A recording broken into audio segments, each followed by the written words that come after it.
नमस्कार साथीहरू, म अमृतगोतामे तथा यामी कम्प्युटर इन्स्टिट्युट युट्युब च्यानलको तर्फदेखि साथीहरू तपाईहरुलाई विभिन्न किसिमका जानकारीहरू युट्युब च्यानल मार्फत गराउने क्रममा आज पनि फेरि नयाँ विषयवस्तु लिएर तपाईहरु सामु उपस्थित भएको छु। कृपया भिडियोलाई सुरुदेखि अन्तिमसम्म हेर्नुहोला र समस्या भयो भने अवश्य पनि कमेन्ट गर्न नबिर्सिनु होला। साथीहरू, आज मैले तपाईहरुलाई यो भिडियो मार्फत सानो जानकारी गराउन गइरहेको छु जुन यो भन्दा पहिला मैले तयार गरेको भिडियोहरुसँग रिलेटेड छ।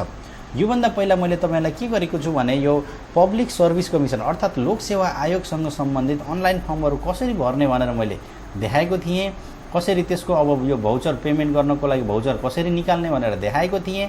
अब आज तपाईले त्यो भाउचरबाट पेमेन्ट गरिसकेपछि तपाईहरुले आफ्नो त्यो स्टेटस अर्थात आफूले सबमिट गरेको त्यो ठीक छ कि छैन, कुनै अब रिजेक्ट भएको छ कि केही नमिलेको छ कि अथवा हाम्रो त्यो प्रवेश पत्र निकाल्नको लागि प्रवेश पत्र तयार भयो कि भएन भन्ने कुराहरू कसरी चेक गर्ने भनेर यो भिडियो मार्फत मैले तपाईलाई जानकारी गराउन गइरहेको छु। त्यसको लागि तपाईले के गर्नुस् भने पब्लिक सर्भिस कमिसन अर्थात psc.gov.np गरेर यो लोक सेवा आयोगको वेबसाइट खोल्नुस्। त्यसपछि यताबाट यो अनलाइन फर्म भनेको छ, अनलाइन फर्मलाई क्लिक गर्नुस्। त्यसपछि आफ्नो स्क्रिन नेम अर्थात तपाईले आफ्नो आईडी बनाउँदाखेरि इमेल आईडी राख्नुपर्ने हुन्थ्यो। त्यो इमेल आईडी को @ भन्दा अगाडिको तपाईको जे जति क्यारेक्टर थियो तपाईको स्क्रिन नेम हुन्छ। अनि पासवर्ड के राख्नु भएको थियो त्यो पासवर्ड टाइप गर्नुस् अनि त्यसपछि त्यसलाई लगइन गर्नुस्। लगइन गरेर अब त्यो स्टेटस कसरी चेक गर्ने भन्ने कुरा म तपाईलाई देखाउन गइरहेको छु। त्यसको लागि मैले अब यहाँ कुनै एकजना को स्क्रिन नेम टाइप गरेर देखाउँछु तपाईहरुलाई। ल हेर्नुस् साथी, मैले यहाँ एकजना क्यान्डिडेटको स्क्रिन नेम टाइप गरेँ अनि उनको पासवर्ड टाइप गरेँ। त्यो गरिसकेपछि मैले अब यहाँ साइन इन क्लिक गरिदिन्छु। अब यसरी हाम्रो यो साइन इन भयो। अब साइन इन भइसकेपछि मैले आजको यो भिडियोमा तपाईलाई देखाउन खोजेको के हो भने स्टेटस के हो। तपाईले फर्म त भर्नुभयो, तर फर्म भरिसकेपछि तपाईको त्यो स्टेटस के छ त, अथवा तपाईको कुनै रिजेक्ट भएको छ कि अथवा एडमिट कार्ड तयार भयो कि भएन, आयो कि आएन, अनि त्यसमा रोल नम्बरहरु सबै आछ कि आछैन भन्ने कुरा चाहिँ आज चेक गर्ने हो। यसरी तपाईले लगइन गरिसकेपछि हो यहाँनेर तपाईले होम देख्न सक्नुहुनेछ। यहाँ होममा यहाँ माउसको पोइन्टर लैजानुभयो भने क्लिक गर्न पनि पर्दैन। माउसको पोइन्टर लैजाँदा application form, fee payment, admit card भन्ने तीनवटा अप्सन तपाई यहाँ देख्न सक्नुहुनेछ। यो एप्लिकेसन फर्म तपाईले पहिला फर्म भरेकोको लागि यो अब अहिले आवश्यक छैन किनकि भरिसक्नु भएको छ। यो फी पेमेन्टमा क्लिक गर्नुस्। फी पेमेन्टमा क्लिक गरिसकेपछि अब यहाँ एउटा यस्तो बक्स खुल्दैछ। बक्स खुलिसकेपछि हो यहाँनेर पेमेन्ट स्टेटस भनेर भनेको छ।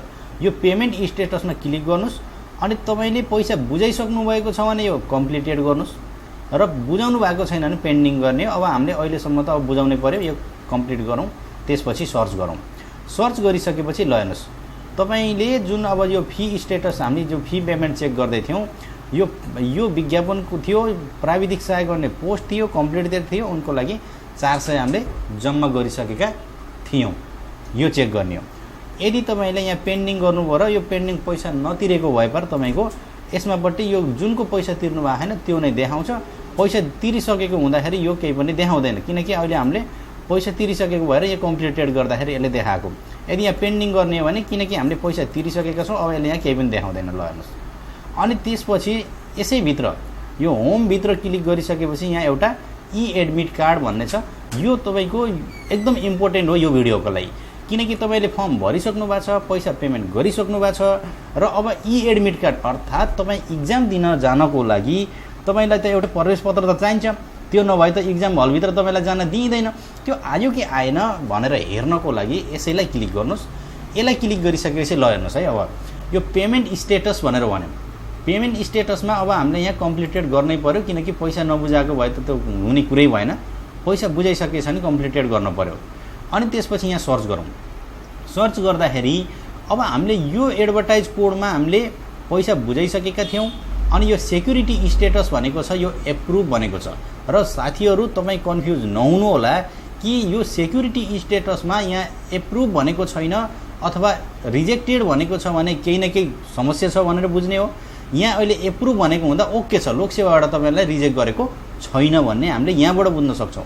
यदि तपाईको रिजेक्टेड भएको भए पर यहाँ कुन विज्ञापन कोडको लागि रिजेक्ट भएको हो अनि फी बुझाउनु भएको छ कि बुझाउनु भएको छैन, सेक्युरिटी स्टेटस के थियो के कारणले गर्दाखेरि तपाईँको रिजेक्ट भएको थियो यो रिजन भन्ने कुरा हामी यहाँ देख्न सक्छौँ।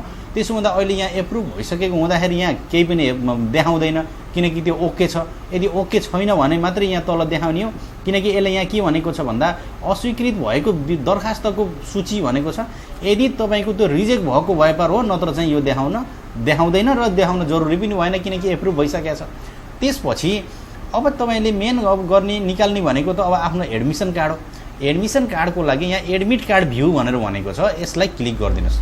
यसलाई क्लिक गरिसकेपछि ल हेर्नुहोस् यसरी यो सर यहाँ यसले देखाइदिन्छ हो। यहाँनिर मेन तपाईँले अब चेक गर्नुपर्ने कुरा के हो भने यहाँ तपाईँको आफ्नो नाम चेक गर्नुहोस्, तपाईँले कुन सेवाको लागि हो, अनि कुन शिक्षा प्रशासनको लागि हो, कुन समूह थियो, कुन तह थियो, पद के थियो होइन, अनि तपाईँको परीक्षा केन्द्र कहाँ थियो, ध्यान दिएर हेर्नुहोस्। यो एकदम इम्पोर्टेन्ट कुरा हो, किनकि तपाईँले आफूले नभरेको भए तपाईँ कुनै ठाउँमा भर्न गएको हुनसक्छ। तपाईँले भर्न भन्नुभएको थियो एउटा केन्द्रबाट, त्यो भर्ने मान्छेले अर्को केन्द्रबाट भरिदियो भने मेन एकदम समस्या आउँछ। त्यसो हुँदाखेरि यो परीक्षा केन्द्र चेक गर्नुहोस् कि तपाईँले कहाँबाट इक्जाम दिने हो र कहाँबाट इक्जाम दिनको लागि भर्न भन्नुभएको थियो। यो चाहिँ एकदम कम्पलसरी छ, किनकि अहिले धेरै विज्ञापनहरू यो माग भएको हुँदाखेरि तपाईँले के गर्नुपर्छ भने हो यो चाहिँ अब त्यहाँ लाइन भर्नेको पनि निकै समस्या थियो, अहिले धेरै लाइनहरू थिए, अनि त्यसै बिचमा फेरि सर्भरले काम नगरे अर्को समस्या थियो भने भरिदिने मान्छेले हतारिएर आत्तिएर अथवा भरिदिने मान्छे असक्षम भएको भए तपाईँले इक्जाम दिन एउटा केन्द्रबाट चाहनुभएको थियो र उनीहरूले अर्कोबाट पनि भरिदिएको कारणवश झुक्किएर त्यस्तो हुनसक्छ भनेर मात्रै भन्न खोजेको। तपाईँले एकदम इम्पोर्टेन्ट यसलाई चेक गर्नु होला कि तपाईँले कुन इक्जाम सेन्टरबाट दिन चाहनुभएको थियो त्यो चाहिँ यहाँ देखाएको हुन्छ, यो ख्याल गर्नुहोस्। अनि त्यसपछि यहाँ तल विज्ञापन नम्बर कति थियो, अनि तपाईँले यो कुन को लागि भर्नुभएको थियो, जस्तो खुल्ला, महिला, दलित, आदिवासी जनजाति, अनि पिछडिएको क्षेत्र, अपाङ्ग, यस्तो भए पनि यहाँ कर्मशीसँग तपाईँले केमा भर्नुभएको थियो देखाउँछ। यो विज्ञापनको लागि यो क्यान्डिडेटको खुल्लाबाट मात्रै भरिएको थियो, त्यही भएर यो मात्रै देखाएको छ। अनि त्यसपछि आएर यहाँ तलपट्टि यहाँ न्यूनतम शैक्षिक योग्यता मूल विषय भने त्यहाँ के राखिएको थियो त्यो देखायो। अनि त्यसपछि अर्को कुरा तपाईँले एकदम ख्याल गर्नुपर्ने कुरा भनेको हो यो रोल नम्बर। यदि सुरुमा अब त्यो कम्प्लिट भएको छैन भने यहाँ रोल नम्बर आउँदैन, र यो रोल नम्बर आएको छैन भने बुझ्नुहोस् कि अझै हाम्रो यो एडमिट कार्ड निकाल्ने समय भएको छैन भन्ने कुरामा ढुक्क हुनु होला। यो रोल नम्बर यहाँ दिएको छ भने ठिक छ, रोल नम्बर पनि आइसकेको छ भन्ने बुझ्नुहोस्। अनि त्यसपछि यहाँ जारी गर्ने अधिकृतको नाम, यदि यहाँ यो जारी गर्ने अधिकृतको नाम पनि आएको छैन, यो रोल नम्बर पनि आएको छैन भने अझै यो प्रवेश पत्र निकाल्ने समय भएको छैन भनेर तपाईँले बुझ्नुपर्छ। अहिले चाहिँ यहाँ यो रोल नम्बर पनि राखिसकेको छ, अनि आएर यहाँ परीक्षा यो जारी गर्ने अधिकृतको नाम पनि यहाँ दिइसकेको छ, अनि परीक्षा केन्द्र पनि यहाँ दिइसकेको छ। यो बुझेपछि अब हामीले यसलाई निकाल्दा हुन्छ भनेर यहाँ तलपट्टि यहाँ प्रिन्ट भन्ने छ, तपाईँले प्रिन्ट गर्दाखेरि हुन्छ यो प्रवेश पत्र। यो प्रिन्ट गरेको प्रवेश पत्र लिएर तपाईँ परीक्षा सेन्टरमा जाँदा हुन्छ। साथीहरू, तपाईँलाई मैले यससँग सम्बन्धित अझै एउटा सानो जानकारी के गराउन चाहेँ भने धेरैजसो साथीहरू केमा कन्फ्युजन हुनुहुन्छ भन्दा यदि तपाईँले लुम्बिनी जोनल अफिस बुटवलबाट इक्जामको लागि भर्नुभयो र परीक्षा केन्द्र पनि यहाँ देखायो। अब तपाईँलाई कन्फ्युजन हुने विषय के हो भने सबै परीक्षार्थी सबै क्यान्डिडेटहरूले एकै ठाउँ गएर अथवा लुम्बिनी जोनल अफिसमै गएर इक्जाम दिने त होइन, पछि इन्टरभ्यूको लागि त जाने त्यही नै हो, तर तपाईँले इक्जाम दिन जाने त त्यहाँ त होइन। त्यसो हुँदाखेरि कन्फ्युज नहुनु होला कि पहिला लोकसेवा आयोगले के गर्थ्यो भन्दा यो परीक्षा यो रोल नम्बर भएको क्यान्डिडेटले यहाँ गएर यो स्कुलबाट इक्जाम दिने भनेर जानकारी यही प्रवेश पत्रमै दिन्थ्यो। तर अहिले लोकसेवा आयोगले के गरेको छ भने त्यो हटाएको छ। त्यसको लागि तपाईँले के गर्नुपर्छ भन्दा जुन दिन इक्जाम दिन जाने हो त्यो दिन अलि छिटै गएर आधा घन्टा 1 घन्टा पहिल्यै गएर त्यो लोकसेवा आयोगको कार्यालयमा बाहिर सूचना पार्टी हुन्छ, नोटिस बोर्ड हुन्छ, त्यो नोटिस बोर्डमा गएर आफ्नो यो रोल नम्बर चेक गर्नु होला कि त्यो कुन स्कुलमा गएर अथवा कुन कलेजमा गएर रुम नम्बर कतिमा गएर इक्जाम दिने भन्ने कुरा त्यहाँ लेखिएको हुन्छ। त्यो चेक गरेर मात्रै त्यही स्कुलतिर लाग्नु होला। यो नसोच्नु होला कि आज इक्जाम दिने हो, लोकसेवा आयोगको कार्यालयमा जाने हो भनेर ठिक्क आधा घन्टा 15 मिनट पहिला त्यसरी तयार भएर नजानु होला। पहिला गएर आयोगमा गएर रोल नम्बर चेक गरेर कुन स्कुलबाट तपाईँले इक्जाम दिने हो त्यो पत्ता लगाएर कन्फर्म गरेर मात्रै बल्ल इक्जाम दिन जानु होला। अब यसलाई कसरी प्रिन्ट गर्ने त भनेर पनि म देखाउँछु। र यो साथीहरू यो एकदम इम्पोर्टेन्ट कुरा हो, यो जान्नुपर्ने कुरा हो। यो ढिलो चाँडो गर्दाखेरि कहिलेकाहीँ अब हाम्रो यो पनि हुनसक्छ। यो इक्जाम पनि छुट्न सक्ने हुन्छ। त्यसो हुँदाखेरि लास्ट आवरमा आइसकेपछि हामीले धेरै केयर गर्नुपर्ने कुराहरू हुन्छ। त्यही भएर मैले यो जानकारी गराएको छु। र अब यसलाई कसरी प्रिन्ट गर्ने भन्ने कुरा त्यो पनि देखाइदिन्छु। यहाँ तलपट्टि हाम्रो यो प्रिन्ट भन्ने कमान्ड छ, यसलाई क्लिक गरिदिनुहोस्। यसलाई क्लिक गरिसकेपछि अब हाम्रो यहाँ एउटा प्रिन्ट बक्स आउँछ। यो प्रिन्ट बक्समा यहाँबाट तपाईँले प्रिन्टरको नाम चुज गर्नुहोस्। सेभ गरेर राख्न चाहनुहुन्छ भने हो यहाँ गएर सेभ एज PDF गरिदिनुहोस्। अनि यो गरिसकेपछि प्रिन्ट गरिदिनुहोस्। अनि प्रिन्ट गरिसकेपछि सर र पेपरमा छापिएर आउँछ। अनि यसको लागि चाहिँ कुनै साथीहरूले कलर प्रिन्ट गर्ने कि सादा प्रिन्ट गर्ने भनेर पनि बिचमा सोध्नु भएको थियो। यो प्रिन्ट चाहिँ तपाईँले अब कलर प्रिन्टर छ भने कलर निस्कन्छ, ब्ल्याक एन्ड व्हाइट छ भने ब्ल्याक एन्ड व्हाइट निस्किन्छ। कलरै प्रिन्ट गरेर लिएर जान्छु भन्ने चाहिँ त्यस्तो ग्यारेन्टी केही पनि छैन। तपाईँको ब्ल्याक एन्ड व्हाइटले पनि काम चल्छ।